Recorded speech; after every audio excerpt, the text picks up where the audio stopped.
I kind of have two ideas of what they could be. There's the comforting one, that I definitely find myself liking more, obviously, of people who maybe have some unfinished business or are kind of stuck. And then there's the one of it's a demon and it will get you. I believe we go somewhere and some people can get stuck.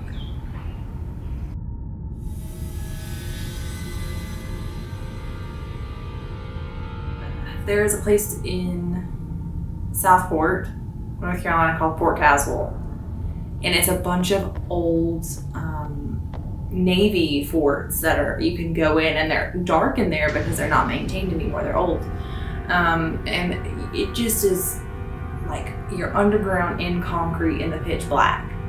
So it's a little creepy. Some people really don't like it. They have like summer camps and like it's really religious because it's a Christian-based camp now.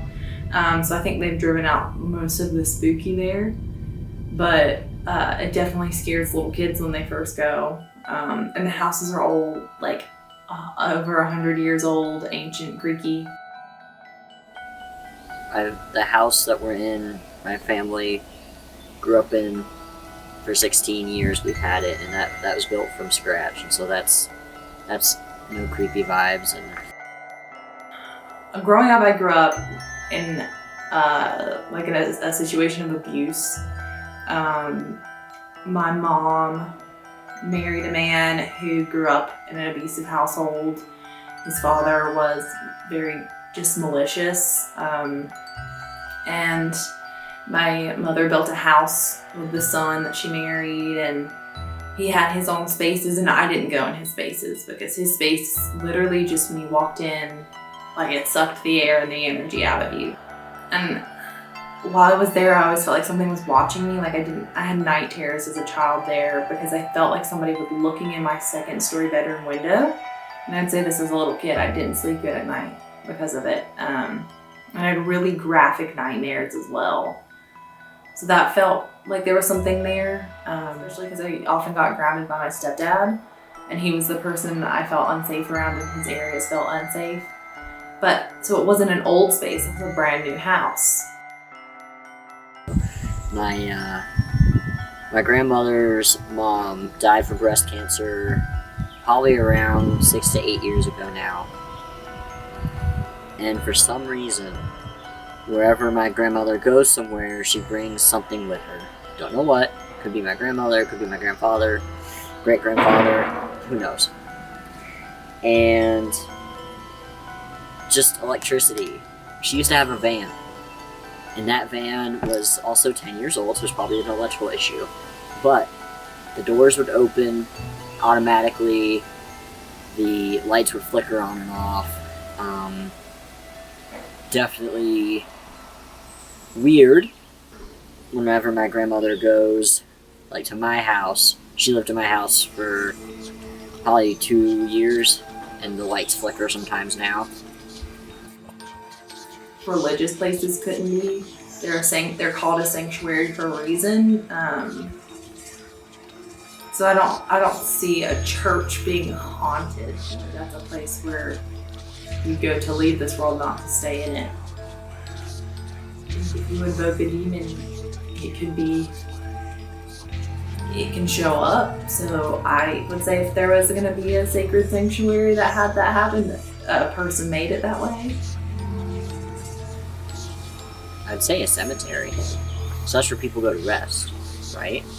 So if you think about it, you know, those people are put to, like, their body isn't somewhere in an unmarked area where there's a condo on top of it, right? I mean, yeah. I mean, you see here, I mean, media, you know, if there's ever like a Native American traditional burial site or something like that ever gets disturbed, then weird stuff happens. Maybe if like this was some character ghost who smoked cigarettes, you'd smell cigarettes, or if like maybe it was a loved one and you smell like their perfume. Scent for us holds memory and holds warning. Probably like mist. You know how when it's super misty outside and there's that rain smell that's released from that fungus that grows when it rains a lot? Probably like that. Nobody sees you. If you're just a ghost that you don't show yourself to anybody, you could be naked. So maybe they wear clothes because that's what our brains say that they should be doing. Because socially we want you to wear clothes. Look at me in this nice white dress. I could never do you harm. It could be used as a trick. You're going to catch more flies with honey.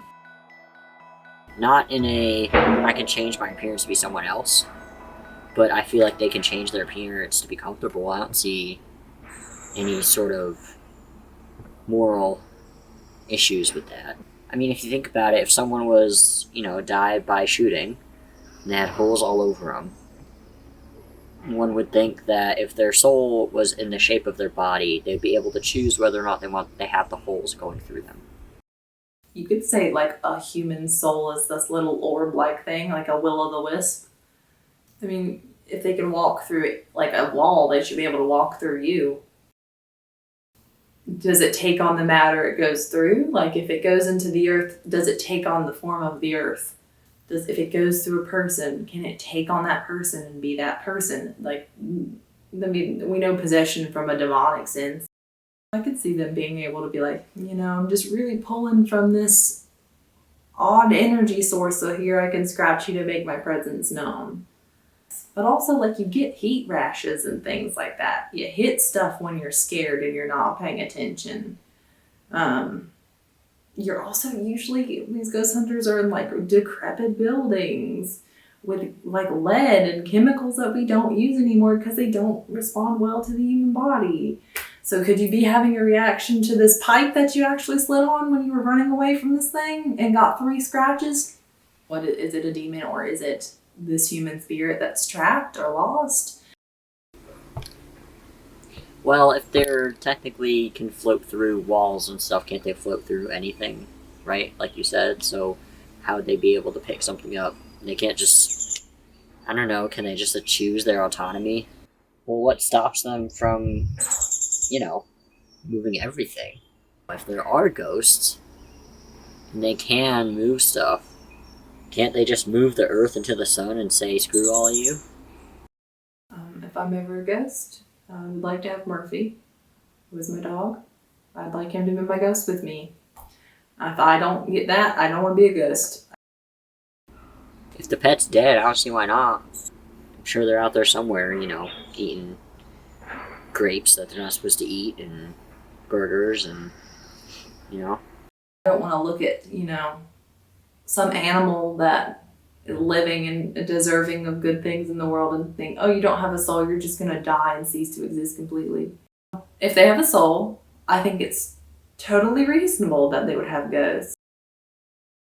I feel like a human ghost gets stuck when it's not taken care of properly. I'm not saying burial, just in general. I feel like pets are the same way.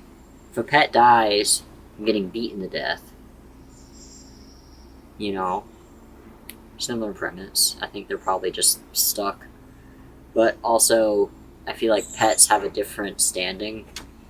Not a different plane, but a different... I'm not going to say their souls are different, because I don't believe that, but... because we're all animals. So if you really want to classify pets as animals, we are also animals. An animal's unfinished business is, I didn't, get to eat that bowl of kibble or something like that.